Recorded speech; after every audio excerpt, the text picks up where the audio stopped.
So here we have a new 2026 Electrified GV70 from Genesis. This one comes in Vic Black.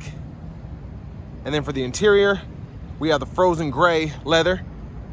We get an electric motor on each axle, 84 kilowatt hour battery, up to 243 miles on a charge, and up to 240 kilowatts DC fast charge speed. As we come around to the front end here, we do get our LED headlamps along with the LED daytime running lights.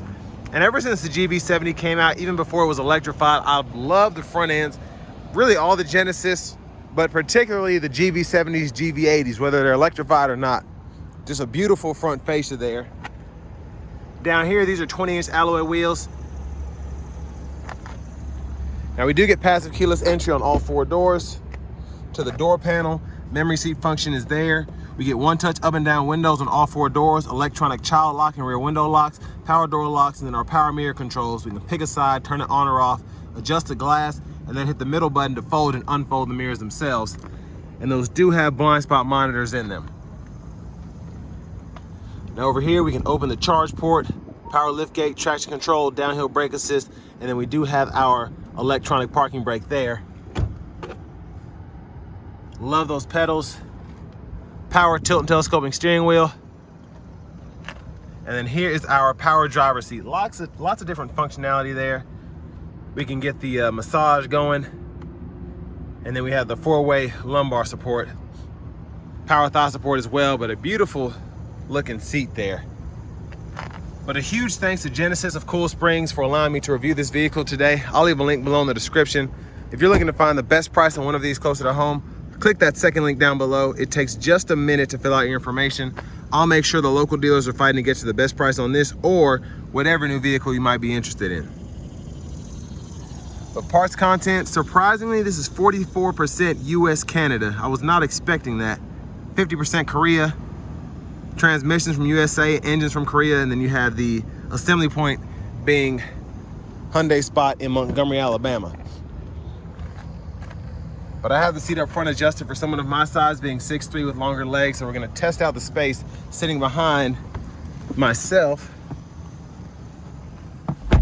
So in the back, really good space, honestly, for a vehicle this size. And I like that the seat is able to accompany my wider stature. And then even the space between the seat and the door panel itself, I can kind of hold my knee there because I can't necessarily fit all the way behind here, but it's not bad. Seat back pockets are on both sides. I like this function. If you want to fold the seat up or move it back and forth from the back, you can do that. And then we do have our rear AC controls here, automatic, and then 2 USB-C charge ports there. And what I will say is, in this one in particular, everything back here just looks very minimalistic, but also very nice at the same time. It looks fancy. There's a view of the front from back here. Power sunshade. Middle seat folds down, bottle holders are there. And then grab handle. You can hang a shirt or pair of pants on that hook. And then LED lights, and then ambient lighting throughout as well.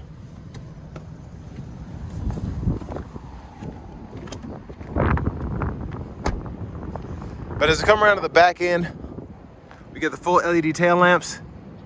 Nice look there. There's a look underneath. And that's how you activate the power liftgate from the back. And pretty good storage back here. You get the top tethers integrated on the back of the seats themselves. You can fold them from either side. And then nice bright LED lights on both sides. And then we do get the charge port. If you want to plug that in, you have the adapter there. And then a 12-volt netted side pocket. You get the 120-volt 3-prong plug-in behind there, 16 amps. And that's what it looks like with the seat up as opposed to the seat down. And then we have a storage area underneath here. And the tire mobility kit is right over there on the side. I apologize for the wind noise. I literally checked the forecast before I got out of this car and it wasn't windy, and then as soon as I stepped out, all of a sudden it's windy. So that's just day in the life. But to put this back into place, you want to pull up here to release that. And then you have a bit of recline. You can either have it straight up like that, or you can see that one's pretty far back. And again, that bar does that to get you going.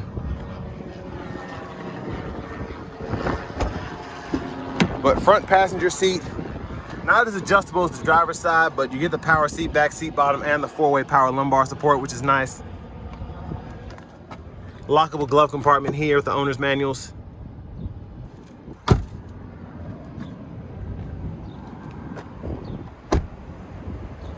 And then as we come back around to the front, just a quick look here. And basically you have a covered area for the front mounted electric motor.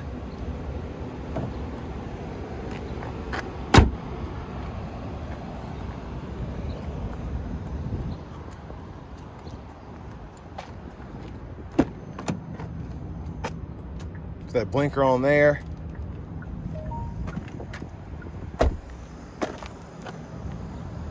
And there's the front. And there's a charge door, comes out at the front.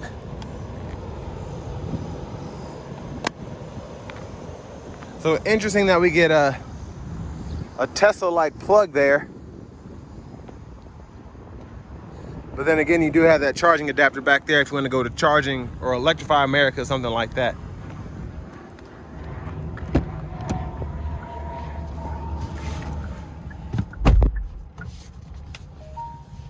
But I love the steering wheel, leather wrap there. It feels good. It looks so sporty. There's the horn. Now over here to the radio, navigation system is here. And you can utilize that as you see fit. And then you get Apple CarPlay, Android Auto compatibility, AM, FM, XM. And you can pull up the phone there. It's pretty easy to navigate through the system. Just doesn't always like my finger, but other than that, it's pretty good. It's a weird climate setup because you do have the climate controls in the screen, but then you also have a soft touch screen below here with 3-stage heated cooled seats. And it's just, for me, this is the only way to do it. I just like this better. You can do a few things from the screen, but it's just a bit more complicated, I think. This can be a bit more overwhelming. This just makes a bit more sense. And then your settings, you can go through here and full with the charging settings, all of that. And then you have your vehicle settings here, including the driver assistance.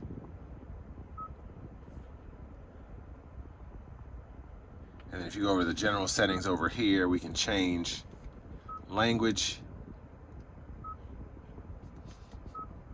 And then we can also change our units of measurement right here. Backup cameras here, guidelines follow you as you turn the steering wheel. You have that bird's eye view as well. You do get the front camera too, and curbside views as well. And then that 3D model, you kind of go around the car to see things. But down here, hazards, have a few shortcuts for the nav, radio, all of that. You have that favorites button here. So when you click that, you can customize that. You have one on the steering wheel as well. And then volume knob here, click that to turn the audio off. And you have a tune knob there. I love these knobs, by the way. They look very nice. Same thing with the AC knobs down below that you can use. I just think these are really neat though. Now your parking sensors, you can turn those on or off. Hit this button for the camera that pulls up that 3D view. But this is for your drive modes and your terrain modes. So you push the little knob to go from terrain to drive. So in the drive mode, you have eco, comfort, sport, and then the my mode. And then you can see the range changes based on what drive mode you're in, which I think is pretty neat. Hit the terrain button, and then you have the snow, mud, and sand function there. But this knob can also help you direct the screen. You have a few shortcuts for the home button, back button, menu button, and then you have a fingerprint sensor here. automatic brake hold, and then for the shifter, just press P for park, and a rotary knob, reverse, neutral, drive. You have a center console cubby space here, the wireless charging pad, 2 USB-C ports, and then the 12 volt. And that USB, that first one that says USB right over it, that's how you can wire directly with the Apple CarPlay or Android Auto. And it is nice that this tray is removable if you want to have that sit in the garage or something like that. I also like how tinted the sunroof is, especially on a day like today when the feel like is 93. There's a one-touch slide, and then I love that you can close the roof and the sunshade at the same time. But there's a look at the back from up here. There are those buttons. You do get a nice sunglasses holder. Garage door transmitter is integrated there. And there's your vanity mirror. Now back to the steering wheel, left side stock. And as you hit those blinkers, you do get the curbside view, toggle the high beams, and then when you're in auto, you can toggle the auto high beams there. And then automatic wipers, one time off, auto, low, high. We can adjust that auto sensitivity here. Rear wiper, low, high. Push back for the rear fluid, pull up for the front. And then your paddles behind the steering wheel adjust your regenerative braking. So if you want to get it to nothing, hit up here. If you want to maximize it, hit down there, and then you can kind of toggle between for level 1, 2. Smart Cruise, activate that there. Set the speed, pause, and then resume. Gap adjust for the adaptive cruise, and then you do have the lane centering you could turn on or off there. This is the custom button, again, for the steering wheel. You can set that up the way you want to. And then this here goes through the gauge cluster views. You can adjust those, what's shown in that middle. And you can click this, and you can also change the meters there. But right side, you have that custom button for the steering wheel, Bluetooth, voice recognition, and then your volume controls, up, down, and then you can use this, click there, and that's how you can go through what's in the middle of the screen depending on what you have going on. And then you kind of swipe over to go through the different views there as well. So it's pretty neat. And then this here, you can set up that mode button so that you can go through the audio sources there. Boost is right there. We'll test it out on the test drive. And then your push button start. And then here's the key fob. Remote start is on the side there. And then on the other side, you have your lock, unlock, lift gate button, and then the panic button there.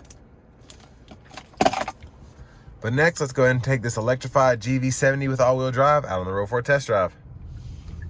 So starting the test drive in this Electrified GV70, even in the eco mode, this thing has so much power. It's actually relatively peppy. I think you get 469 horsepower or 429 with this setup. And you can just tell right off the bat that it has a lot of get up and go. I feel like that's why the range is somewhat limited with this bigger battery pack. It's really not bad specifically for what this is, but a lot of that just has to do with how powerful these electric motors are. And in this eco mode, you have that electronically adjustable suspension or electronically controlled suspension, and it really does help this ride so well. Now, obviously, you still feel a tad bit of bounce if you're looking for it just because of the EV platform, but super comfortable. And then just having that seat that kind of relaxes you. I don't want to necessarily call it a full-on massage, but just how that ergonomic, whatever they call seat, how it just kind of pumps up one side. It's a massage seat to me. It's just not what you would get in a super expensive Mercedes or Escalade.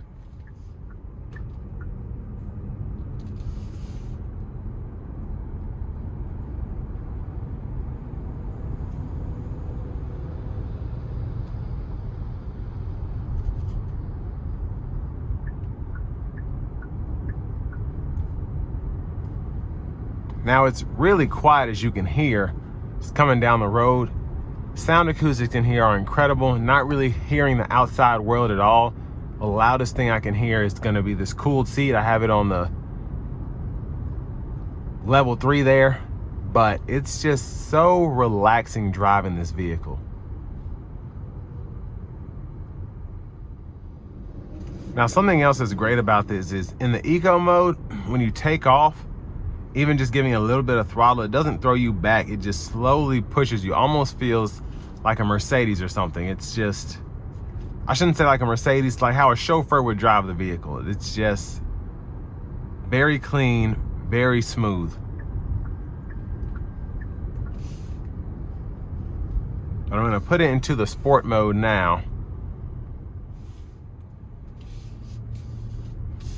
And still in the sport mode here, giving it a bit of throttle, it still doesn't necessarily want to throw you back, but it just feels a bit more peppy, if that makes sense. I'm gonna put the boost mode on now. Here we go. Oh gosh, wow. Oh man, oh my gosh. That was very surprising. Goodness gracious. Oh my gosh. That was insane. Let's do another pull with that on.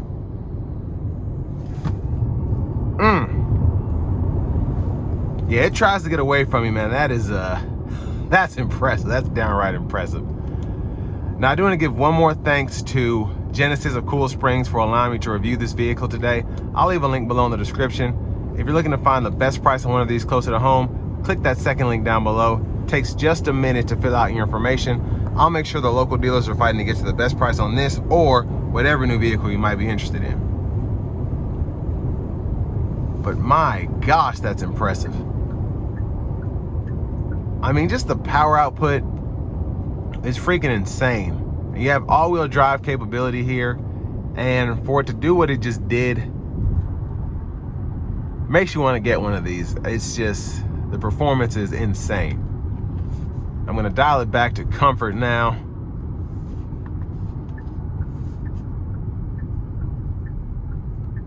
But what I like about these is, particularly the Electrified GV70, it feels like a freaking race car. It really does. But if you don't have the boost on, it's one of the smoothest riding EVs on the market. It just gives you the best of both worlds when it comes to not only efficiency, but just overall fun and luxury.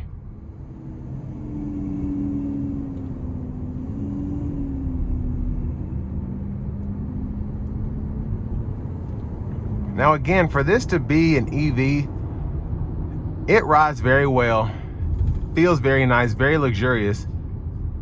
But then again, it's also very quick if you put your foot into it.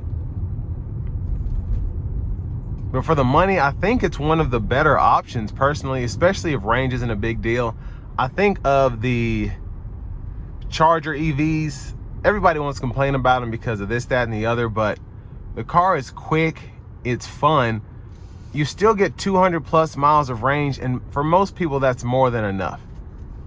If you're driving 20, 30 miles a day, you don't need to have something that's got a 300-mile range. You need something that has a pretty good charging infrastructure, or I should say a charging curve if you do need to take longer trips. But for the most part, if you're in this segment,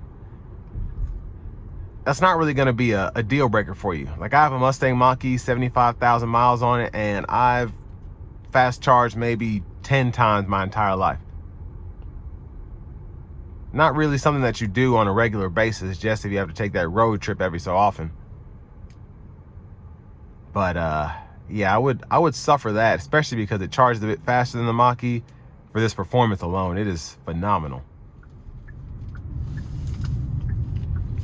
But again, for the price point, the luxury you get a good looking vehicle, let's not forget that. But then the performance, decent range, but mostly you have an electrified Genesis, and you can't go wrong with that. So all that being said, this will bring me to the end of my review of this 2026 Electrified GV70.